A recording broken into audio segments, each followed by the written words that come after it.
कहते हैं।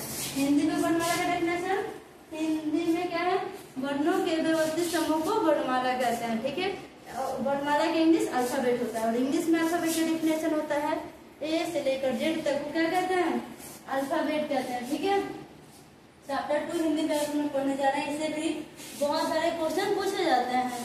स्वर वर्ण का बहुत सारा टाइप है। बचपन में हम लोग कहाँ तक पढ़ते हैं, स्वर व्यंजन। हाँ, अब स्वर के भी बहुत सारे टाइप हैं।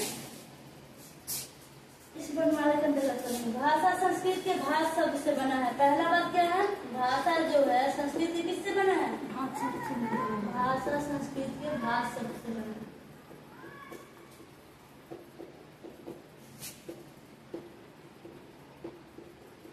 एक लाइन हो गया, किससे बना है, संस्कृत के भाष से। ठीक है, वन लाइनर है, एक एक लाइन करके इसको याद करके जाना है। हो गया। दूसरा है भाष का है बोलना। भाष का मतलब क्या होता है, इस भाष का मतलब होता है बोलना। भाष का मतलब बोलना, बोलना। नेक्स्ट कह रहा है भाषा की सार्थक इकाई क्या है, भाषा की सार्थक इकाई को वाक्य कहते हैं। क्या कहते हैं, भाषा की सार्थक इकाई को क्या बोलते हैं, सार्थक इकाई को वाक्य कहते हैं, वाक्य कहते हैं। हो गया। वाक्य से छोटी क्या होती है बाबू, उपवाक्य। ठीक है, इंग्लिश में क्या बोलते हैं वाक्य का इंग्लिश, सेंटेंस। सेंटेंस से छोटा क्या है, क्लॉज, जिसको इंग्लिश में क्या बोलते हैं, उपवाक्य। वाक्य से छोटी इकाई, वाक्य से छोटी इकाई उपवाक्य।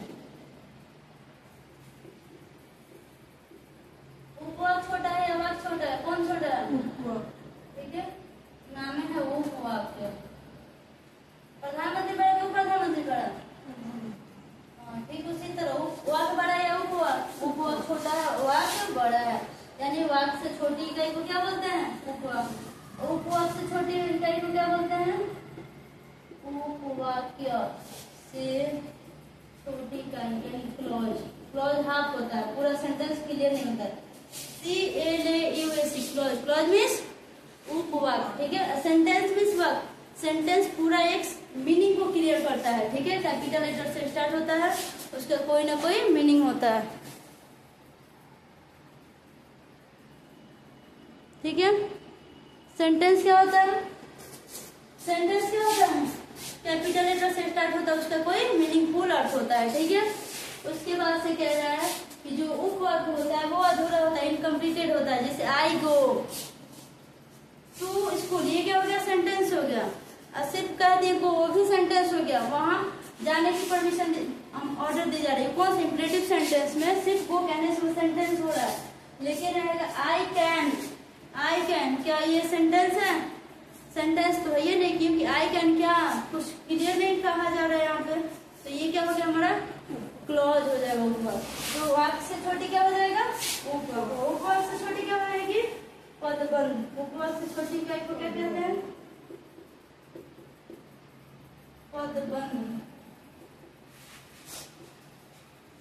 ठीक है, अब पदबंध से छोटी, पदबंध।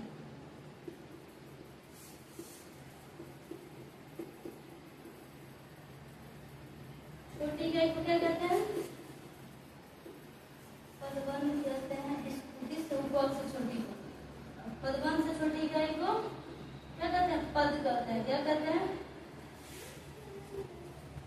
टर्म और वर्ड। ठीक है, इंग्लिश में टर्म कहेंगे और उसके बाद वर्ड हो जाएगा। ठीक है, ठीक है, इसका इंग्लिश क्या होता है, पदबंध का टर्म, इसका वर्ड। ठीक है, आगे होता है पद से छोटी इकाई, अक्षर। पद से छोटी इकाई को क्या बोलते हैं,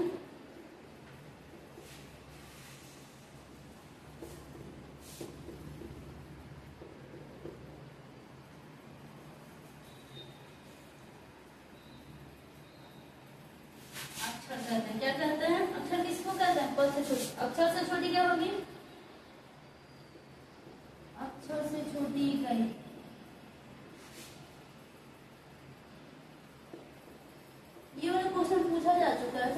गया। तो भाषा संस्कृत से किस मतलब भाषा जो शब्द है किससे बना है?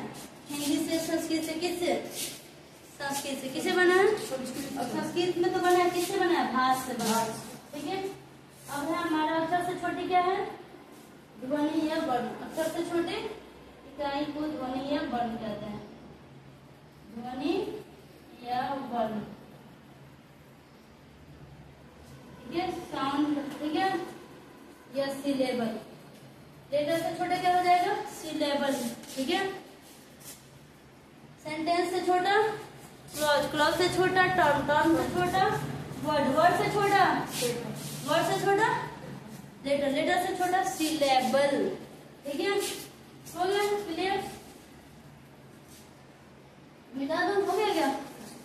याद रहेगा भाषा जो है किससे बना हुआ है? किस शब्द से बना है? संस्कृत शब्द से बना है।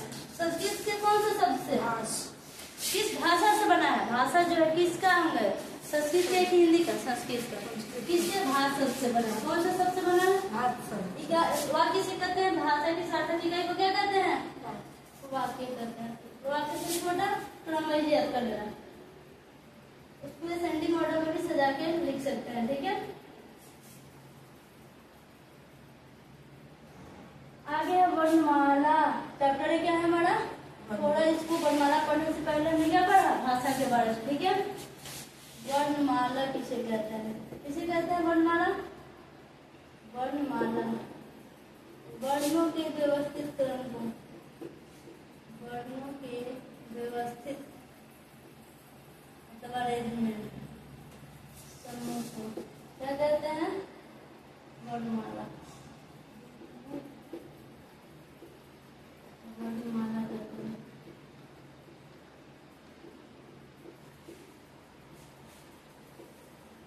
हो गया?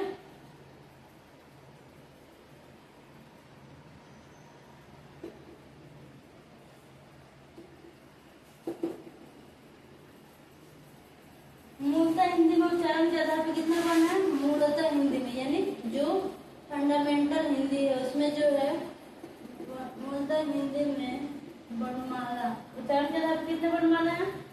उच्चारण के आधार पर 45। किसमें? फंडामेंटल हिंदी में स्टार्टिंग उच्चारण के आधार पर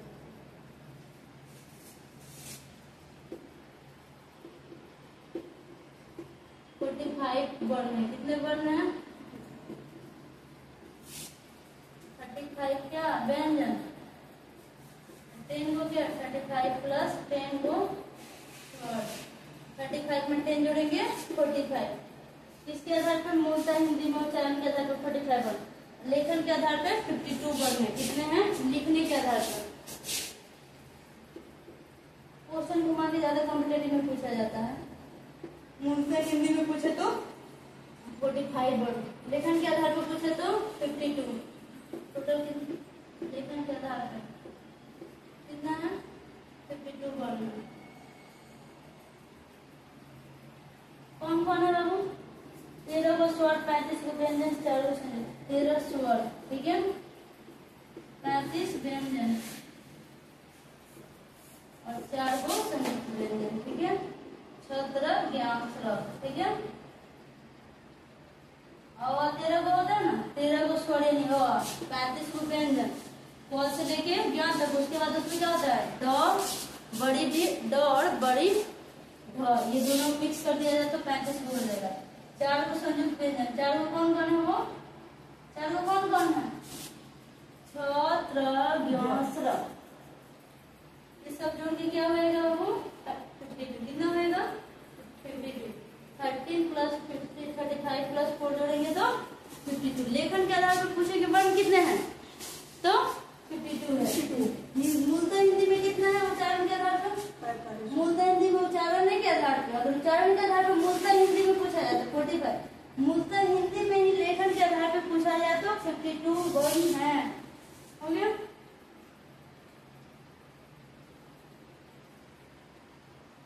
अब आता है वर्ण किसे कहते हैं?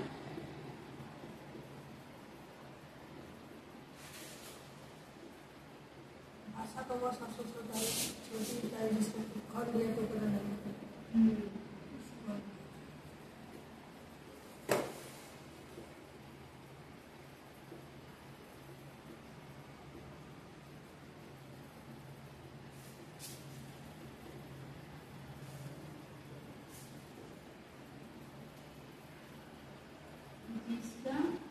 ब्रेक टुकड़ा नहीं किया जा सके, जिसको और ब्रेक नहीं किया जा सके।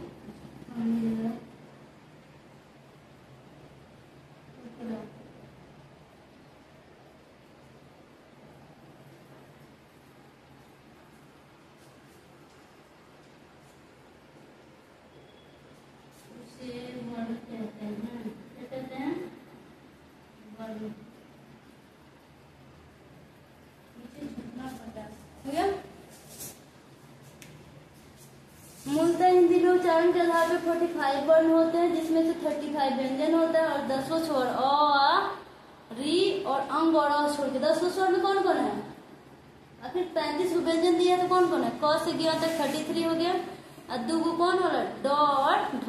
ड के नीचे बिंदु रहता है, वो वाला ड, जैसे बुढ़िया लिखने में उस ड का यूज होता है, जिसको हम लोग ड्रॉ भी बोलते हैं, ठीक है, जिसको विकसित व्यंजन भी बोला जाता है। और ढ, ठीक है, टोटल में जाके 35 व्यंजन हो गया। और 10 वो स्वर में हम लोग री को छोड़ देंगे। किसको छोड़ देंगे? री को, अंग को और अ को, 3 को छोड़ देंगे, बच जाएगा अ में, वो 10 स्वर हो गया, ठीक है। तो उच्चारण के आधार पर 45 वर्ण है और लेखन के आधार पर 52 वर्ण है, ठीक है। इसमें मूलतः हिंदी में यानी फंडामेंटल हिंदी में वर्ण कितने प्रकार के होते हैं? नेक्स्ट टॉपिक पर हो गया।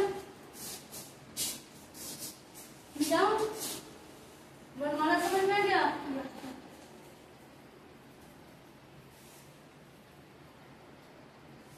हमें वर्ण कितने प्रकार के होते हैं?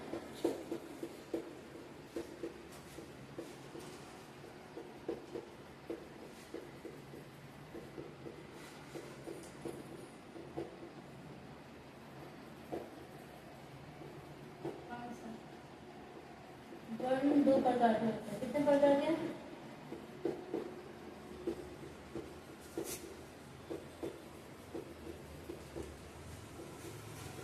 पहला क्या, उसका नाम क्या है? स्वर वर्ण और व्यंजन वर्ण। दूसरा है हमारा व्यंजन यानी कॉन्सोनेंट, स्वर यानी वॉवेल, ठीक है। वॉवेल इंग्लिश वाला वॉवेल नहीं, इंग्लिश में बस 5-6 वॉवेल। वॉवेल वो वॉवेल साउंड नहीं है, वॉवेल साउंड पूछा जाए तो 20 होता है, वॉवेल ऐसे पूछा जाए तो 5। ये क्या है हमारा? कॉन्सोनेंट। कॉन्सोनेंट ऐसे एबीसीडी के अकॉर्डिंग, एबीसीडी में से देखा जाए तो 21 और कॉन्सोनेंट साउंड इंग्लिश ग्रामर में देखा जाए तो 24 होता है, हो गया।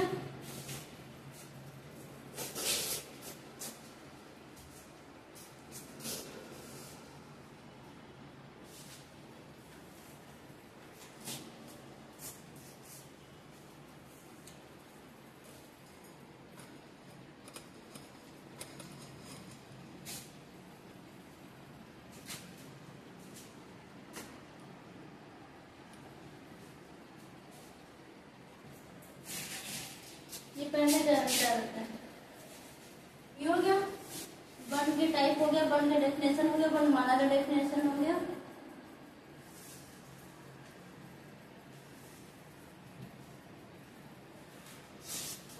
टॉपिक है हमारा वर्णों की जो गणना होती है वो किसके आधार पर होती है?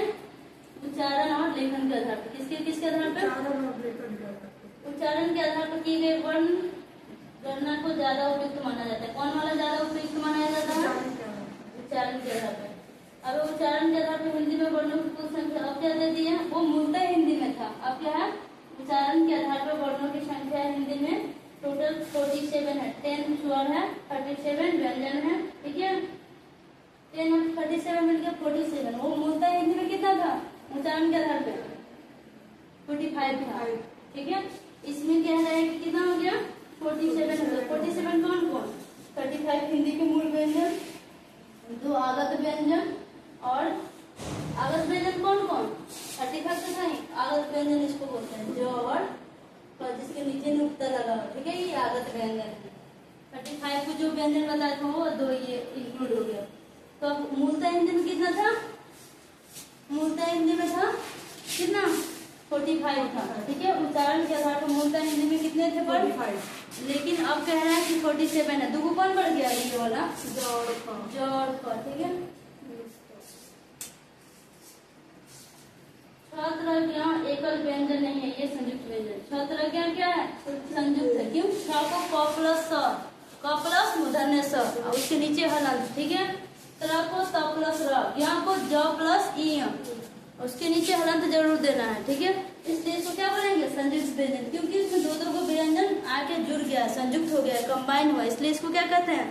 छ, त्र, ज्ञ, स्र, इस चारों को संयुक्त व्यंजन बोला जाता है। छ को कैसे ब्रेक करेंगे? क प्लस मूर्धन्य स में हलंत, ठीक है। त्र को कैसे ब्रेक करेंगे? त प्लस र में हलंत, ठीक है। तभी तो इंग्लिश टीयर होता है, टीयर से त्र। के से क्या होता है? छ होता है, वो वाला छ, बड़ी छ, ठीक है। क्यों? क्योंकि के क प्लस क्या मूर्धन्य स, के से क मूर्धन्य स का एस एच, और दोनों को जोड़ देंगे तो छ बनेगा। छ का इंग्लिश क्या होता है? के एस एच, वो वाला छ नहीं, च वाला नहीं, ठीक है। अब आता है ज्ञ, ज्ञ का क्या होता है? ज प्लस इ, तो इंग्लिश जे एन लिखते हैं, ठीक है, या तो जी वाई होता है, ठीक है। स्र का तलाबे स्व प्लस र, ठीक है। लेखन के आधार पर हिंदी में वर्णों की कुल संख्या 55 आ गया। उसमें क्या था? मूलतः हिंदी में 52 था। मूलतः हिंदी में लेखन के आधार पर कितना था? 52। अब कितना हो गया? 55 बता रहा है। मूलतः हिंदी में, यानी फंडामेंटल, जब हिंदी में रखा गया था कि वर्ण कितने हैं, ठीक है। 45 था वो 47 हुआ, और 52 था वो 55 हुआ, ठीक है। यही आंसर। ये मत करना क्वेश्चन तो 52 बताए थे, 55 को मूलतः हिंदी में कह रहा है। उच्चारण के आधार पे 45 और लेखन के आधार पे 52 था। अब वो 45, 47 क्योंकि उसमें दो को आगत व्यंजन जुड़ गया। कौन कौन? द, ज और क। लेखन के आधार पे 55 है। इसमें उन सभी पूर्ण वर्गों को शामिल किया जाता है जो लेखन या मुद्रण में प्रयोग में आते हैं। अब आते हैं स्वर कितने होते हैं? स्वर किसको बोलते हैं? स्वर किसे कहते हैं? पहले ये ना था, दो टाइप था, तो उसमें पहला स्वर था। स्वर किसे कहते हैं? ये 47 का मामला, 55 का मामला समझा दें, ठीक है। मूलतः हिंदी में था, और ये अब है। स्वर किसे कहते हैं? स्वर्ण नहीं, स्वर्ण मतलब सोना, स्वर मतलब ये हमारा स्वर की बात हो रही है। स्वर किसे कहते हैं?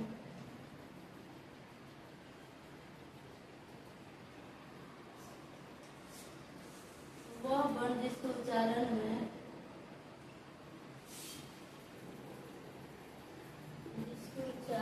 किसी और वर्ण की सहायता नहीं ली जाती है। स्व मतलब ही होता है स्व मीन्स खुद, अपने आप, ठीक है। तो जिसके उच्चारण में, इसको डेफिनेशन इसका याद करने का क्या ट्रिक है कि जिसके उच्चारण में किसी की सहायता नहीं भाई, हमको किसी की सहायता नहीं चाहिए, हम अकेले काफी हैं। अ बोल दे तो क्या है? स्वर है, उसमें किसी की जरूरत ही नहीं है, ठीक है। आ में भी उसको ब्रेक करेंगे तो अ प्लस और आया तो स्वर ही ना, किसी और का तो हेल्प नहीं ले रहा है, ठीक है। इसलिए वो क्या है? स्वर बने। स्व वर्ण जिसके उच्चारण में किसी और वर्ण की सहायता नहीं दी जाती है, उसके क्या कहते हैं? वह वर्ण, एक ऐसा वर्ण जिसके उच्चारण में, जिसका प्रोनाउंसिएशन करने में किसी और भी वर्ण का सहायता नहीं लिया जाता है।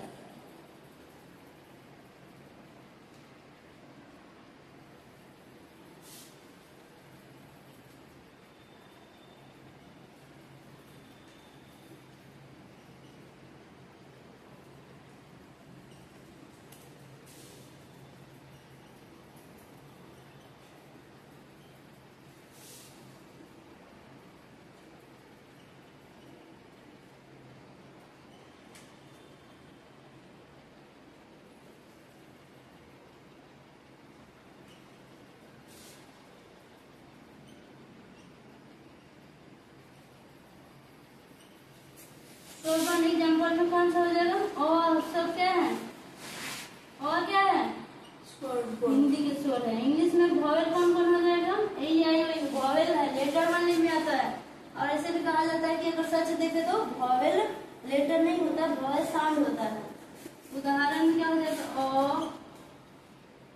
आ, छोटी, बड़ी, छोटू, बड़ू, री, कहीं कहीं डी को गैप कर दिया। जैसे 10 होता है तो वहाँ पे री को गैप किया रहेगा। अगर 13 को अगर टाइप इसके स्वर वर्ण 13 है तो 13 में 13 को लिखना पड़ेगा। ओ, अ। किसी में क्या मिलेगा? री को गैप किया और इसको तीनों को गैप कर देगा तो क्या हो जाएगा? 13 मिलेगा, कहीं कहीं कितना मिलेगा 13 मिलेगा, कहीं कहीं स्वर वर्ण कितने मिलेंगे 11 मिलेंगे। ठीक है,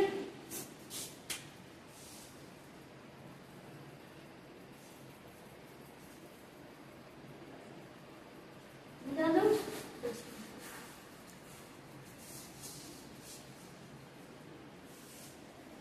परंपरागत रूप से स्वर वर्ण 13 होते हैं और उच्चारण की दृष्टि से 10 होते हैं। 10 कब होगा, जब ये इसको इसको इसको गायब कर देगा, बच गया वो क्या है 10 है। 13 में से 3 गायब कर दिए 10, तो उच्चारण की दृष्टि से 10 मिलेगा और परंपरागत दृष्टि से कितना मिलेगा 13। ठीक है, यहाँ लिख लो परंपरागत दृष्टि से स्वर वर्ण की संख्या कितनी है 13 है।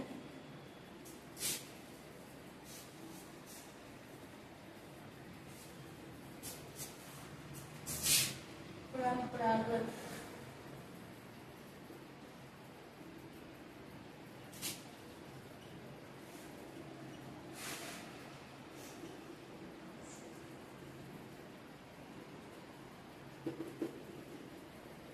उच्चारण की दृष्टि से 10, ऐसे कहीं 11 भी मिलेगा। ठीक है, लेकिन बात ध्यान रखना कि किस दृष्टि से पूछ रहा है क्वेश्चन में। ठीक है, इस बात को वहां पे नोटिस करना होगा। उच्चारण की दृष्टि से 10 स्वर।